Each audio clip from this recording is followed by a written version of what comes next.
Teman-teman bertanya kemarin bagaimana kalau formasi yang lain gitu, formasi selain dari guru dan dosen. Nah, Bang Faisal termasuk dalam formasi yang non guru, non dosen gitu.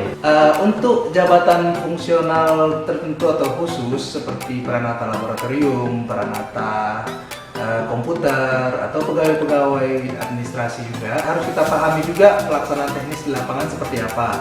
Jadi selain juga tentang pemahaman, ada juga masalah kayak hitungan-hitungan sederhana sepertinya. Kalau kita di kimia, pastilah kita kan akan membuat zat atau larutan.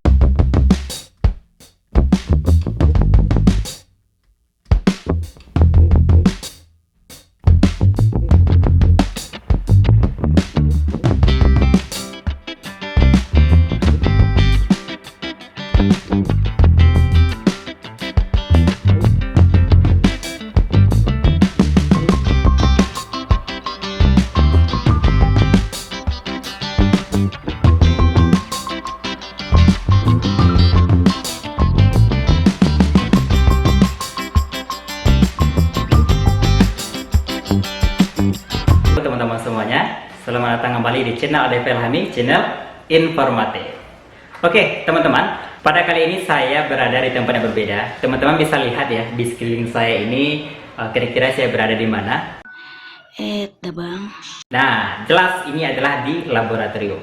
Nah, pada kali ini narasumbernya narasumber luar biasa. Jadi permintaan teman-teman kalau bisa Bang Deva, kalau bisa Pak Deva jangan yang dosen gitu ya. Bagaimana kalau formasi yang lain di Kementerian Agama. Nah, kali ini saya bersama salah satu narasumber yang mana rekan saya juga di UIN Suska Riau. Mari kita panggil ya. 1, 2, 3. Kok ada di sini nih? Yes, Bang Isa. Wah, ini dia nih narasumber yang sudah saya bilang tadi ya, yang luar biasa tadi. Nah, dari kostumnya aja nih. Ada putih-putihnya, ada ini apa nih Bang Isa? Nah, ini masker namanya. Oh, yes, masker. Respirator juga bisa. Respirator. Sebelum kita lebih jauh tentang bagaimana SKB di Kementerian Agama, kita perkenalan diri dulu dengan Bang Isa. Oke, Bang Isa, perkenalan diri dulu deh. Tapi ini kayaknya bukan pakaian interview deh, ini pakaian kerja. Oh iya ya, kayaknya ganti dulu deh. Oke, kita ganti dulu ya. Nah ini kan lebih ganteng ya Bang Isa, gitu ya. Ini baru cocok sih. Lebih cocok ya dengan lebih cocok kostumnya dengan interview. Kalau tadi kan masih kerja ya. Oke, pas kostumnya. Nah, tadi seperti pertanyaan ya, perkenalan. Ya. Nama kemudian asal dari mana gitu? Oke, nama saya Faisal Hariman Lubis. Saya dari Sumatera Utara, tepatnya di kota Kisaran, kota kecil dari sekitar 4 jam dari kota Medan. Dari Sumatera Utara, orang Medan. Ya. Horas. Nah, misal, jadi teman-teman ini sekarang kan persiapan SKB. Jadi sama dengan kita sebelumnya, setelah kita SKB kan SKB ya. Nah, SKB. Nah, Bang Faisal itu kan salah satu dari formasi yang diminta oleh UIN Suska Riau yang non dosen, gitu ya. Nah, bisa diceritakan formasinya seperti apa yang diminta oleh UIN Suska? Sebenarnya formasi saya ini agak unik ya, karena di Indonesia sendiri tuh belum banyak formasi yang saya tempati sekarang, yaitu formasi Peranata Laboratorium Pendidikan. Oke. Biasanya yang sebelum-sebelumnya itu namanya Peranata Komputer. Cuman karena di sebagian perguruan tinggi atau instansi pendidikan juga ada ya spesifik penggunaannya seperti labor seperti yang kita tempati sekarang, maka dibutuhkan juga seorang peranata laboratorium untuk mengolahnya. Gitu. Jadi UIN Suska pada waktu itu meminta satu formasi di Peranata Laboratorium. Oh gitu. Iya. Jadi sekarang penempatannya di prodi apa ini? Saya ketepatan di prodi Pendidikan Kimia di Fakultas Tarbiyah. Oke. Jadi Bang Faisal dia bertugasnya di laboratorium di pendidikan kimia ya. Betul. Nah, jelas orang kimia akan sangat erat hubungannya dalam laboratorium untuk praktikum dan berbagai aktivitas lab lainnya. Betul. Oke teman-teman, sekarang kita angkat berlama-lama, langsung saja kita bongkar pengalaman Bang Faisal ya. Kita bongkar sampai ke akar-akarnya. Pada waktu tahun kemarin ya di CPNS 2018 sebagai peranata laboratorium. Nah, kemarin kalau di Bang Faisal ya, di Kemenag itu merilis tahapan CPNS ada 3 tuh untuk SKB ya. Ada psikotesnya, ada wawancara, ada praktik kerja. Nah, kalau kami yang tenaga pendidik yang di dosen atau di guru di Kemenag, itu kan praktik kerja kami mengajar di kelas. Mungkin berbeda dengan formasi yang lain, termasuklah di Pranata Laboratorium. Bisa Bang Faisal jelaskan tahapannya kemarin waktu dialami? Secara umum sama ya, ada yang 3 tahapan tadi, yang psikotes, yang wawancara, sama praktik kerja. Ya. Nah, psikotes sama wawancara ketepatan bersamaan ya. Kemudian praktik kerja ini yang saya dibedain, karena di instansi seperti UIN sendiri kan punya labor. Ya. Nah, jadi idealnya saya harus kerja praktik di laboratorium seperti itu. Oke. Nah, sekarang kita coba bedah satu persatu ya. Nah, kalau di wawancara kemarin gimana pengalamannya?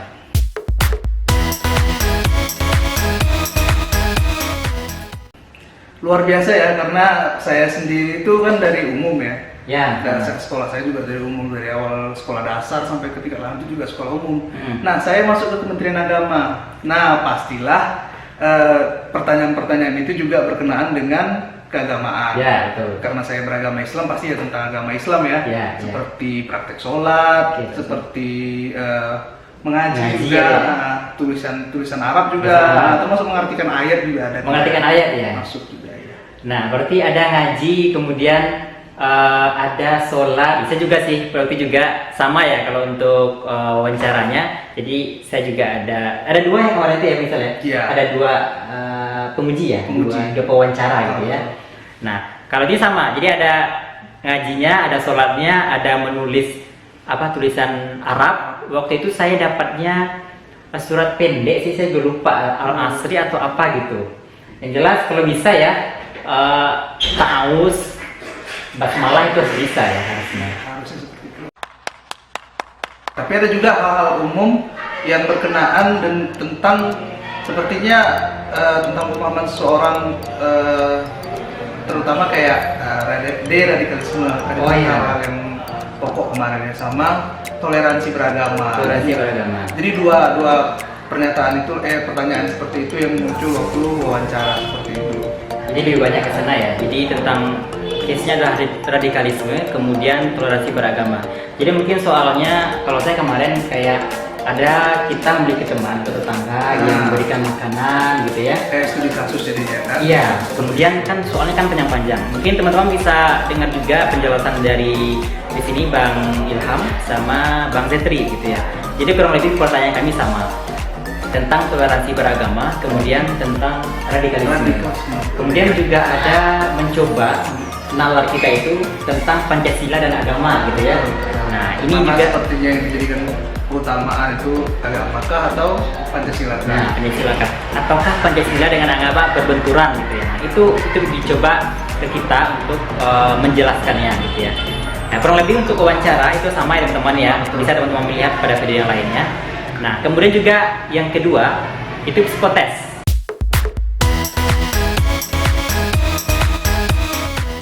Psikotes kemarin gimana, Bang Faisal? Psikotes sama, karena kalau saya sendiri sih psikotes itu udah sering saya jumpai juga, karena secara umum psikotes itu kan dipakai kayak untuk seleksi awal ke perusahaan, ke tempat kerja juga kan udah, dan bentuknya enggak jauh beda, artinya analogi segala macam bentuk-bentuk yang secara umum itu ada di psikologi, ada di psikotes maksudnya. Ya, berarti lebih sama lah ya, sama dengan kemarin juga kita tesnya di kalau mendua model ya. Ya, sama. Jadi betul-betul sama ya teman-teman ya. Jadi meskipun kami formasi berbeda gitu ya, tetap pelaksanaannya sama untuk psikotes, kemudian wawancaranya. Karena kami dalam instansi yang sama di Universitas Riau. Betul.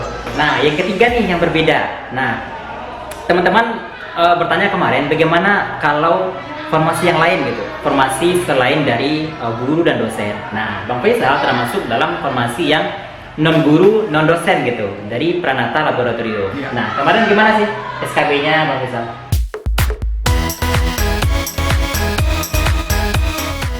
Kalau di praktek kerja ya, yang tahap berikutnya itu idealnya memang harus dilakukan di tempat yang mendukung kita melakukan praktek. Ya. Nah, seperti saya kan Pranata Laboratorium Pendidikan, berarti saya harus ada di laboratorium pendidikan.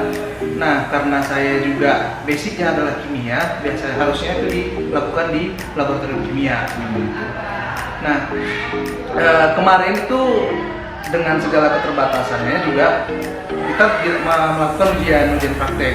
Tapi yang paling penting di situ adalah konsep-konsep pengertian dan pemahaman tentang pengelolaan laboratorium itu sendiri. Karena kan peranata laboratorium itu kan tak lepas dari masalah pengelolaan laboratorium. Iya, pengelolaan. Jadi selain juga tentang pemahaman, ada juga masalah kayak hitungan-hitungan sederhana sepertinya.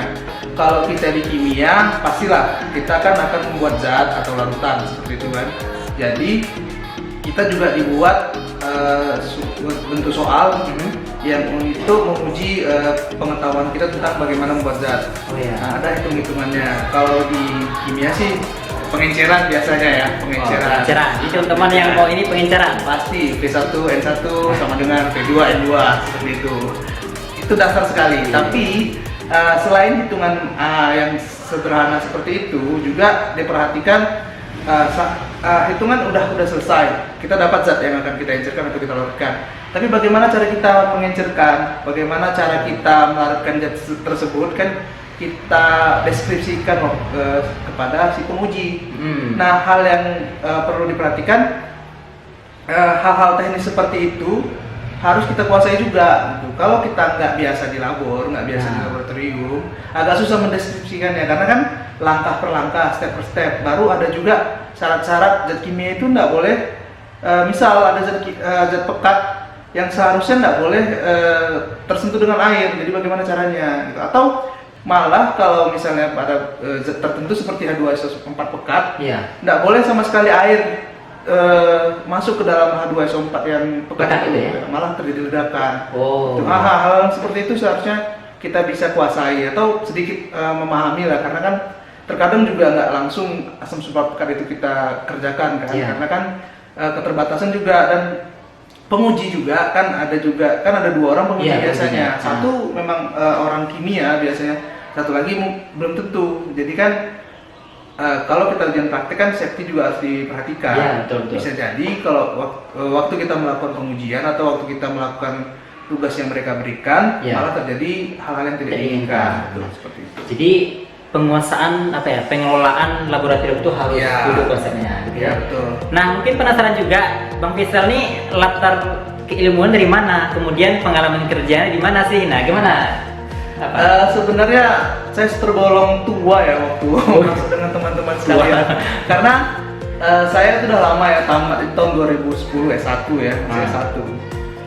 Kemudian saya bekerja di Riau ini di pabrik kertas. Saya jadi seorang teknisi laboratorium perusahaan kertas internasional lah, April Group nama daerahnya kalau boleh disebut ya. Jadi selama saya di sana, pekerjaan kan saya sebagai teknisi. Teknisi. Jadi pelaksanaan teknis pengerjaan atau analisa laboratorium itu pasti kita kerjakan setiap hari.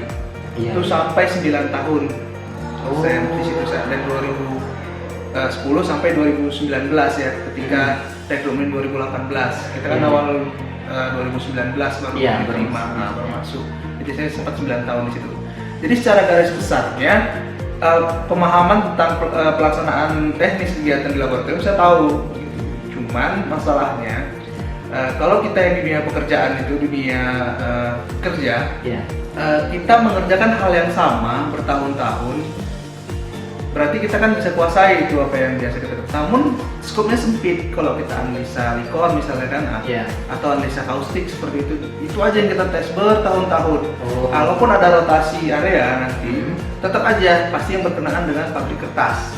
Apapun itu pasti yang berhubungan dengan zat kimia yang digunakan ketika mengolah kertas. Nah, ketika kita ada di dunia pendidikan seperti ini, justru jadi skop lebih luas. Kalau tadi cuma analitik, kita kan ada juga belajar kimia organik, kimia anorganik, kimia fisik, ada juga nanti kimia instrumen. Jadi cukup lebih luas. Jadi kita harus lebih banyak belajar nanti jadinya ketika kita masuk ke dalam sistem di dunia pendidikan seperti ini. Ini jadi sebuah tantangan ya bagi Bang Faisal ya. Betul. Karena sebelumnya mungkin ya di pabrik kertas dan lebih dominansinya pekerjaannya dalam job desk tertentu gitu ya. Betul. Kemudian ketika sekarang ini kan di pendidikan kimia, yang nama pendidikan kimia tentu mahasiswanya itu melaksanakan praktek hampir setiap mata kuliah ya. Yang mata kuliah yang keilmuan, teknik kimia. Kemudian disinilah tugas Bang Faisal di laboratorium untuk Oh, istilahnya memandu ya? Memandu, kemudian ya. mempersiapkan juga. Oh iya, mempersiapkan. Yang lebih istimewa lagi saya rasa karena kita di lab ini kan saya baru masuk ke instansi ini dan saya menggantikan sebelumnya kan dosen sih yang jadi laboran di sini. Cuman kan enggak, dosen sendiri kan harusnya mengajar seperti itu kan.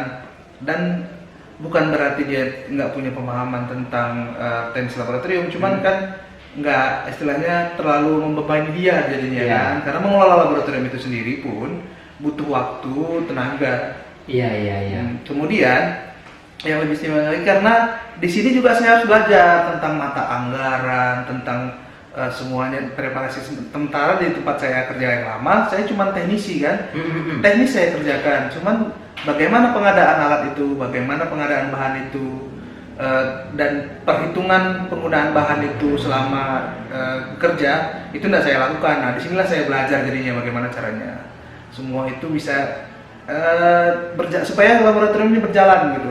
Biarpun laboratoriumnya kecil tapi kompleks, artinya banyak aspek yang harus kita pelajari. Sementara kita manpower di sini tidak terlalu banyak seperti itu. Oke, jadi gitu ya teman-teman ya, pengalaman Bang Faisal ketika di SKB, jadi kurang lebih ya menanyakan ya namanya praktek kerja, ya otomatis ya keilmuannya langsung ya, keilmuannya langsung ya, karena ini adalah sifatnya teknisi di laboratorium, otomatis ya seperti yang disampaikan tadi oleh Bang Faisal, pahamlah konsep-konsep dasar karena ini adalah Pranata laboratorium, otomatis teman-teman yang mengambil formasi ini harus menguasai konsep-konsep dasar serta pengelolaan dari laboratorium. Nah, itu mungkin penjelasan dari Bang Faisal terkait dengan SKB di Farmasi Pranata Laboratorium. Oke teman-teman, sekarang kita minta tips dan triknya dari Bang Faisal untuk teman-teman yang akan memperjuangkan di SKB. Meskipun dari BKN akan mengumumkannya akhir Berapa waktu lagi ya? Akhir Maret ya Bang? Akhir Maret, 22 masih ada waktu. 22-23 Maret akan diumumkan secara resmi siapa yang berhak melanjut ke SKB. Nah, nanti Bang Faisal akan mencoba nanti penjelasannya, tips dan triknya, khusus juga kepada teman-teman yang formasi Pranata Laboratorium Bang. Mana tahu ada juga di instansi manapun untuk Pranata Laboratorium. Oke, gimana sih tipsnya Bang Faisal? Oke.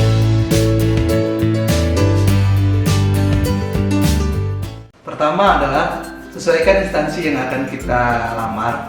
Saya dari umum, tapi saya melamar ke Kementerian Agama. Pastilah kita akan belajar sedikit banyak tentang agama, terutama kayak praktik sholat, mengaji, ada juga baca Quran, seperti itu harus diperbaiki ya saudara-saudara sekalian.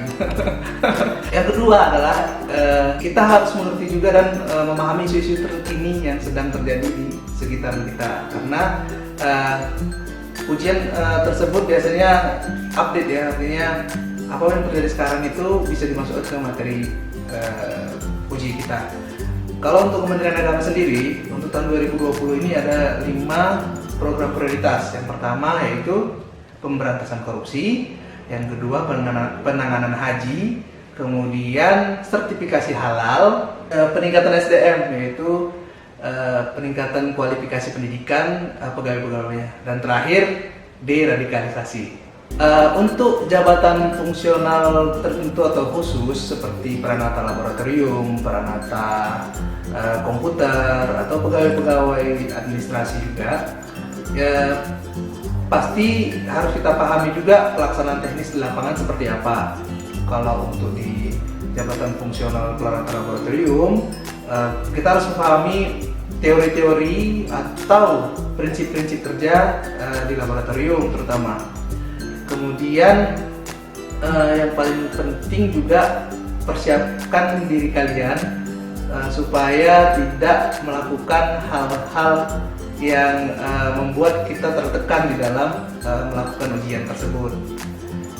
Kemudian pastikan istirahat cukup supaya saat melakukan ujian kita tidak kelelahan. Oke teman-teman, jadi demikian penjelasan Bang Faisal tentang pengalaman beliau di SKB. Mudah-mudahan teman-teman bisa belajar dari pengalaman Bang Faisal, dan terima kasih juga pada Bang Faisal. Sama-sama Pak. Yang udah repot-repot datang kemari.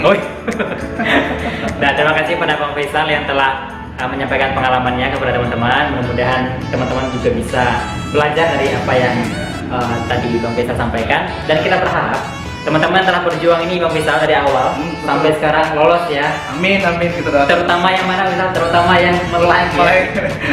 Yang Jangan lupa yang subscribe juga. Yang subscribe juga, kemudian yang komen juga. Teman-teman yang kenal dengan Bang Faisal, silakan juga komen di bawah ya. Di bawah ini Bang Faisal ya, di komen ya. Nah, oke Bang Faisal, terima kasih banyak atas pengalamannya, dan teman-teman juga terima kasih telah menonton. Jadi karena tadi aku panggilin kerja ya, kayaknya kerja lagi ya? Kayaknya sekarang saatnya saya kerja lagi ya. Oke teman-teman, saya lanjutkan pekerjaan saya dulu. Oke teman-teman, karena tadi aku manggil Bang Faisal lagi kerja ya, jadi beliau juga kembali ke tempat kerjanya. Oke, sampai jumpa pada video selanjutnya. Jangan lupa subscribe, like, komen, dan share. Assalamualaikum warahmatullahi wabarakatuh.